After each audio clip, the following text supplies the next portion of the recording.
आनंदमयी और आपने देखना शुरू कर दिया है प्रेस बिहार। डॉक्टर मनमोहन सिंह को पूरे देश भाव विभोर होकर अंतिम विदाई दे रहा है। पूरा देश गमगीन है।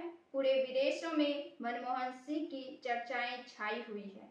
जो कोई भी मनमोहन सिंह के बारे में जानते हैं, मनमोहन सिंह के कार्यकाल को देखे हैं, जिन लोगों ने मनमोहन सिंह से मुलाकातें की है और जो उनके शासनकाल को, उनकी योजनाओं को, उनके फैसलों को देश में दिए, उनके योगदानों को जिन्होंने जाना है, सुना है, पढ़ा है, वे काफी गमगीन है पूर्व प्रधानमंत्री डॉक्टर मनमोहन सिंह के अंतिम विदाई पर। दोस्तों, बेरोजगारी हमेशा से देश की बड़ी समस्या रही है और बेरोजगारी को खत्म करने के मामले में हर सरकार उतनी सफलता नहीं पा सकी है जो कि वास्तविकता में भारत देश को चाहिए था।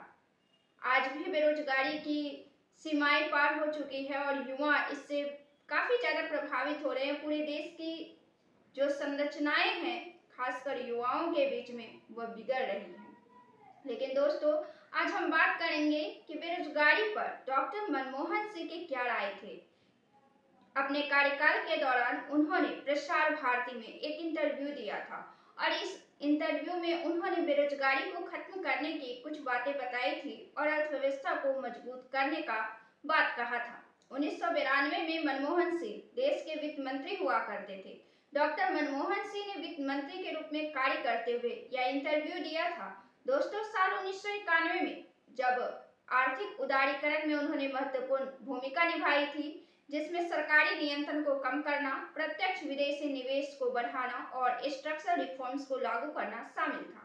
इसने भारत की अर्थव्यवस्था को वैश्विक बाजारों के लिए खोल दिया था। जब मनमोहन सिंह ने बताया बेरोजगारी दूर करने के तरीके, तो उन्होंने स्पष्ट तौर पर कहा था कि मांग को बढ़ाना बेरोजगारी को दूर करने का सबसे सटीक उपाय है, सबसे सटीक रास्ता है। इंटरव्यू में मनमोहन सिंह ने कहा था, बेरोजगारी को लेकर मेरा विचार है कि सिर्फ मांग को बढ़ावा देने से अगर भारत की बेरोजगारी दूर हो सकती है तो वो कोई मुश्किल नहीं है। डेफिसिट फाइनेंसिंग जितना आप करना चाहे कर सकते हैं। तो मैं इस चीज से बिल्कुल सहमत नहीं हूँ कि बेरोजगारी को दूर करने के लिए हमें डेफिसिट फाइनेंसिंग करना है और डिमांड को बढ़ाना है, चाहे उसके लिए हमारे पास साधन ही नहीं हो।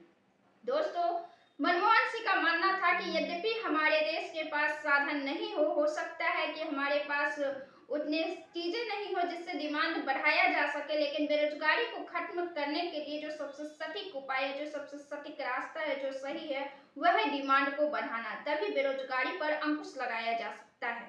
उन्होंने यह भी कहा था कि मेरा यह यकीन कि आप फिस्कल डेफिसिट को कंट्रोल कीजिए और उसके साथ जो स्ट्रक्चर चेंज हमने किए हैं, जैसे कि टैक्स में, इंपोर्ट में, उससे सप्लाई रिस्पॉन्स इतने अधिक बढ़ेंगे कि अरसे में आप देखते ही रह जाएंगे कि देश की आर्थिक हालत पर उसका कितना बेहद अच्छा प्रभाव पड़ा है। इन्वेस्टमेंट बढ़ेगी, इन्वेस्टमेंट प्रॉफिटेबिलिटी बढ़ेगी, उसके साथ बेरोजगारी भी कम होगी।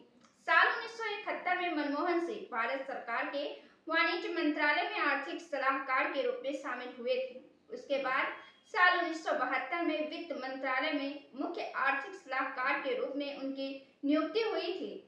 वह जिन कई सरकारी पदों पर रहे, उनमें वित्त मंत्रालय में सचिव, योजना आयोग के उपाध्यक्ष, भारतीय रिजर्व बैंक के गवर्नर, प्रधानमंत्री के सलाहकार और विश्वविद्यालय अनुदान आयोग के अध्यक्ष भी शामिल हैं। मनमोहन सिंह देश के बड़े बड़े पदों पर रहकर बड़ा बड़ा योगदान किया है। उनके योगदान को भूल पाना असंभव है।